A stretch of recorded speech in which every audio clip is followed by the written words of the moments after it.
حبايبي ازيكم عاملين ايه؟ كل سنه وانتم طيبين. تعالوا بقى كده شوفوني انا واقفه على الكرسي عشان خاطر اطول اطول رف عندي في المطبخ. يا جماعه عندي كميه كراكيب وزيادات من الرفاعي بتاعه العروسه. تعالوا كده نشوف هنعمل فيها ايه. انا بصراحه انتوا عارفين الام بتبقى متوصيه جدا بحاجه العروسه اللي هي بنوتتها، فتعالوا كده نشوف الزيادات دي هنعمل فيها ايه. كل سنه وانتم طيبين، صلوا على النبي يا جماعه، بحبكم جدا جدا جدا. شكرا على كل حد سالني على صحتي، عليا انا وجوزي. احنا الحمد لله بقينا احسن، بنحاول ان احنا ان شاء الله نكون احسن، بنحاول برضو ان احنا ما نستسلمش عشان خاطر التعب انتوا عارفين بيجيب تعب والكسل بيجيب كسل. كل سنة وانتوا طيبين. بصوا كده يا جماعة، بقيت اخرج حاجة حاجة من الضرفة عشان افتكر ده ايه. هنا لقيت قواقع كده من ايام البحر ومن ايام المصايف اللي طلعتها انا وجوزي. بقيت يا جماعه عماله اروق حته حته في الضرفه ديت. ما شاء الله عايزه اقول لكم الضرفه دي غويطه جدا وكبيره جدا، لدرجه ان انا مستخسراه في حاجه المطبخ. عايزه احط فيها مثلا الخزين الشتوي او الخزين الصيفي اللي هو الهدوم. ما شاء الله الرف عاجبني ان هو ما شاء الله مساحته كبيره جدا. هنا يا جماعه التتينه بتاعت ابني لقيتها برضو في الرف دوت، فابني اما شافها عايزني احطها في بقي. اصلا كنت جايبها له هو عنده شهر، ما كانش بيحب يحطها خالص في بقه، فاما شافها فرح بيها بقى. البتاعه اللي انتوا شايفينها دي ما تجيبوهاش يا جماعه، لو انت هتتجوزي ما تجيبهاش، اللي هي بتديكي ديكور على الكوفي كده، ما بتعملش اي ديكور ولا اي حاجه، بتبوظ لك الكوفي اللي انت هتشربيه اصلا. المخرطه يا جماعه بتاعه الملوخيه، كنت عماله اقول لماما انت ازاي ما جبتليش مخرطه في الجهاز؟ قالت لي والله يا بنتي جايبه لك، دوري انت بس تلاقيكي حاطاه في اي حته. لقيتها فعلا يا جماعه في الرف دوت، ولقيت كميه سكاكين. قلت لا انا هنزل كده الشنطه عشان خاطر احط السكاكين بتاعتها جواها. وده بصراحه كان اكتر حاجه مضايقاني في الجهاز كله، ان انا جبت شنطه السكاكين. بصراحه مش حاساها ومش عمليه، ما اعرفش، انا حبيت السكاكين اللي هي الفرداني، وكمان بتبقى حاميه اكتر. فرحت شايله كده يا جماعه، غسلت السكاكين كويس وحطيتها في شنطتها وطلعتها فوق تاني. قلت لها روحي انت بقى مع السلامه كده، مش عاوزاكي. عايزه اقول لكم الفيديو ده مليان تنظيفات عميقه جدا في المطبخ، كلها للمطبخ. وعايزه اقول لك حاجه كمان، ان الفيديو ده متصور من قبل ما انا اتعب اساسا. اليوم ده كمان كان بعد ما خلصت تنظيف المطبخ، مش كله، جزء منه. بصوا يا جماعه الحله الكبيره التهمه ديت ما شاء الله حلوه جدا، عمري ما استخدمتها للاكل العادي، طبعا للمناسبات فقط. غسلتها برضو، اديتها غسله كويسه.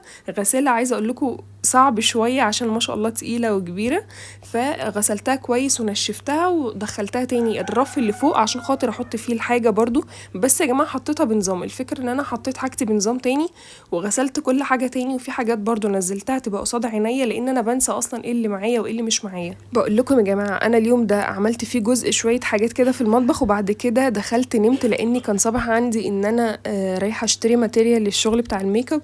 وكمان بعد ما جيت بقى من شغل الميك اب هتشوفوا دلوقتي عملت ايه برضو. المهم هنا بوريكم باقي الحاجه.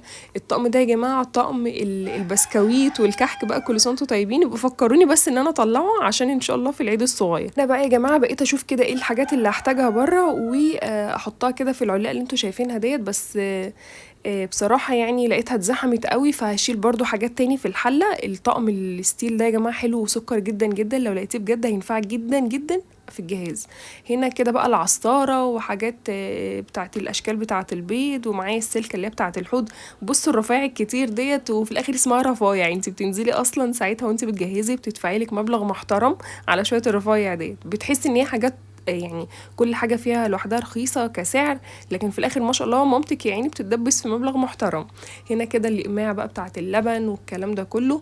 ودخلت بقى يلا كله كده في الحلة. المهم ان انا يا جماعة غسلت الحلة وسلفنت الحاجة تاني، لو حاجة عايزة تتسلفن، لو حاجة عايزة تتغسل غسلتها، الكلام ده كله. بجد حلو ان انت كل فترة كده تعملي جرد على حاجة المطبخ بالذات، لان انت اصلا بتبقي ناسية ايه اللي عندك في المطبخ، خصوصا لو انت عندك ضرفة علوية زي عندي كده بتشيلي فيها حاجتك. اعذروني بس لو انا صوتي لسه فيه شويه تعب بسيطه كده، بس الحمد لله يا جماعه كنا فين وبقينا فين. انا والله بحاول اصور لكم، بس فعلا لسه مش قادره. بس الحمد لله يا رب، الحمد لله الواحد يعني الحمد لله بيحاول يقوم منها على خير، لان التعب والله وحش جدا. ربنا يا رب يشفي كل مريض بحال ايام المفترجه، ويرزق كل مشتاق يا رب ان شاء الله بالذريه الصالحه، ويرزق كل حد باللي بيتمناه ونفسه فيه ان شاء الله.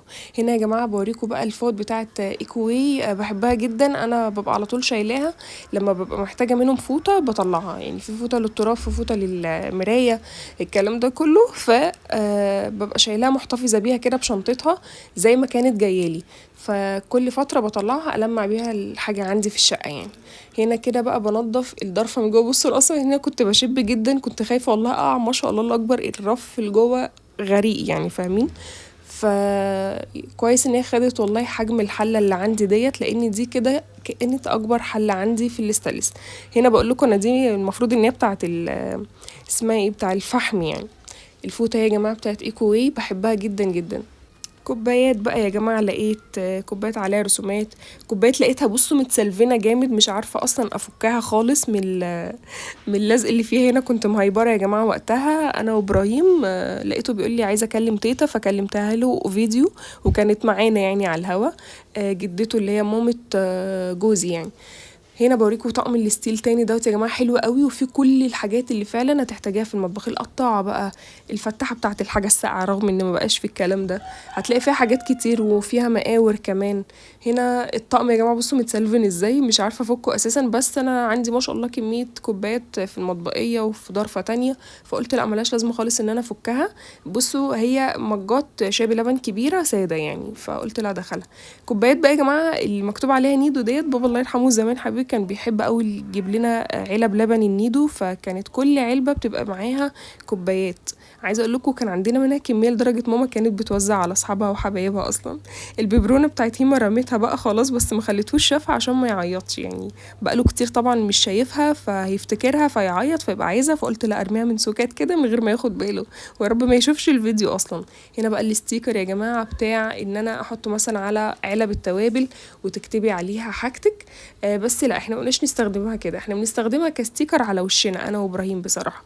هنا برضو الاطباق الجميله الكيوت ديت شلتها زي ما هي لاني معايا بره منها. تاني يوم بقى يا جماعه اللي هو دوت خلاص رحت جبت الماتيريال، وبوريكم الدرجات اللي انا اشتريتها في الارواج، ودخلت يلا عشان نبتدي في المطبخ. بقول لكم تعالوا بس هنا بوريكم الاول الدرج عامل ازاي قبل، تمام؟ الدرج اللي هو بتاع المعالق، والدرج كمان اللي فوقيه عامل ازاي. بصوا يا جماعه متبهدل ومتدمر حرفيا.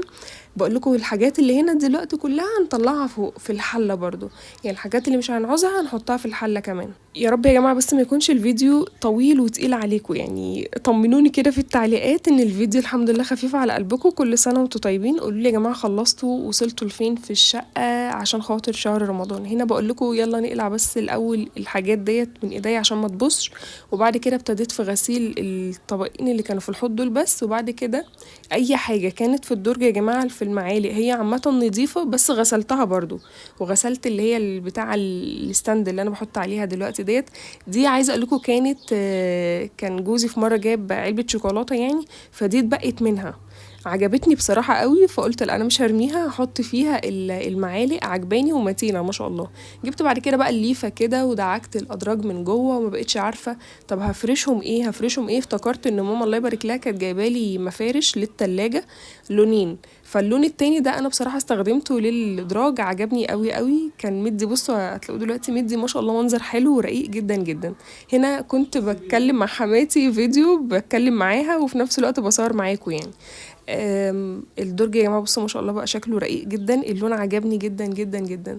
حطيت بقى كده الصينيه عشان احط عليها المعالق، بس غيرت فاهمين النظام، بدل ما هي كانت على اليمين جبتها على الشمال. التغيير مطلوب يا جماعه، لازم نغير. بس حطيت الحاجات الاساسيه اللي انا بحتاجها فقط، اي حاجه زيادات بصراحه طلعتها فوق في الحله. طمنيني وقولي لي ان انت عندك نفس الحله ونفس الحاجات الزياده ديت، وان انت برضو شايلاها فوق، وان انت كل فتره بتغيري كده وبتغسلي الحاجه وبتنزليها تاني، وبتشوفي لو عايزه تبدلي حاجه بحاجه، الكلام ده كله بدل برضو ما تروحي تشتري. يعني انا بصراحه قبل ما بروح اشتري حاجه ببص الاول انا عندي من الحاجه دي ولا لا، عشان خاطر بتفاجئ ان ماما كانت جايبه لي الحاجه ديت والله في الجهاز، وارجع اقول ايه ده، دي ماما جايباها لي وانا ما خدتش بالي، ببقى ناسيه والله يا جماعه.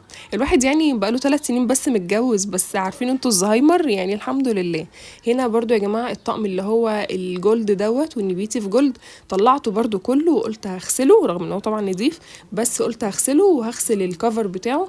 عايزه اقول لكم الكفر بتاعه ده ساعه ما كنا بنفرش الشقه بقى وبفرش المطبخ، رميت العلبه اللي هي الاساسيه الكبيره الضخمه، لكن سبت بصراحه الكفر بتاعه من جوه. قلت ايه بدل ما اجيب لهم رفوف يعني ولا حاجه، لا دي هتبقى لذيذه. وبصراحه فعلا ما ترميهاش لو انت عروسه يعني، ما ترميهاش، هتنفعك جدا جدا. انا هنا نضفتها غسلت الفوطه كويس جدا بصابونه ديتول، لان انا مهووسه بصابونه ديتول ديت بصراحه، بتعقم لي اي حاجه. وخليت فيها الشوك والمعالق بتاعتها بتبقى واخده الشكل والاسطمبه بتاعتها. هنا كده بشطفهم عشان خاطر نرجعهم تاني يتصفوا، وبعد كده انا شفتهم بالفوطه كويس عشان برضو يا جماعه ما يبقعوش جوه في الكفر بتاعهم. عايزه اقول لكم الجولد والنبيتي في جولد دول بصراحه شيك جدا جدا. وفي عرايس تقول لك انا ما اشتريهم مش هطلعهم غير مش عارف ليه بس، لا انت طلعيهم حبيبتي وافرحي بيهم وتهني انت وجوزك حبيبتي بحاجتك. يعني ما تبخليش على نفسك ولا على جوزك، والله طلعي كده يا حبيبتي واستمتعي وبوظي وهتشتري ان شاء الله وربنا بيرزق يعني. هنا رحت حاطه كمان مفرش على الرف اللي فوق دوت اللي هو بتاع المعالق الذهبي او الجولد. بس كده عاوزه اقول لكم بقى ان انا اتفاجئت ان حططانهم صعب جدا جدا، يعني السكاكين بالذات لقيت ان هي لازم تغرزيها بطريقه معينه عشان خاطر تتحط، لان زي ما انتم شايفين المساحه اللي بين، يعني فاهميني، المساحه يا دوبك تحطيها، فانت لازم تطلعي الكفر الاسود ده شويه وتحطيها، موضوع كبير.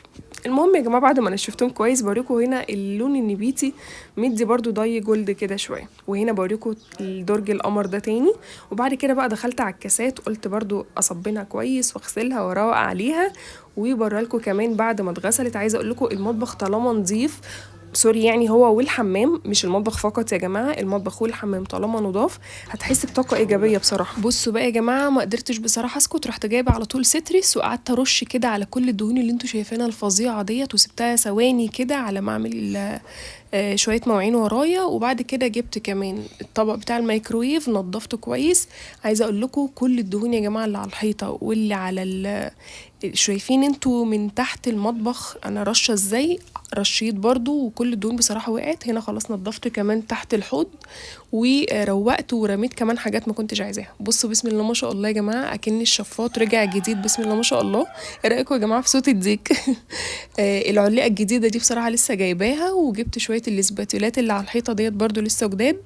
وبس كده، كل سنه وانتم طيبين، بحبكم جدا جدا. الحمد لله احنا بخير، بقينا احسن بكتير وبدعواتكم الحمد لله. وشكرا بجد على كل اللي سأل عليا انا وجوزي وابني، والحمد لله. هنا كمان يا جماعه دعكت الشفاط، دعكت الحيطه اللي فوق وتحت الشفاط، دعكت الشباك، دعكت الشفاط، دعكت المطبخ نفسه الالمونتال، وبس كده دعكت الحمد لله كل حاجه في المطبخ. ما حبيتش ان انا اسيب اي حاجه خالص، بحيث برضو الواحد يخش رمضان كده وهو فايق ومنتعش ان شاء الله. بحبكم جدا جدا. وحوي يا وحوي. كل سنه وانتم طيبين. هما بيقول لكم وحوي يا وحوي، هنا بقول لكم هنام بقى لان وقتها كان صباح ورايا شغل عروسه. بس كده بحبكم.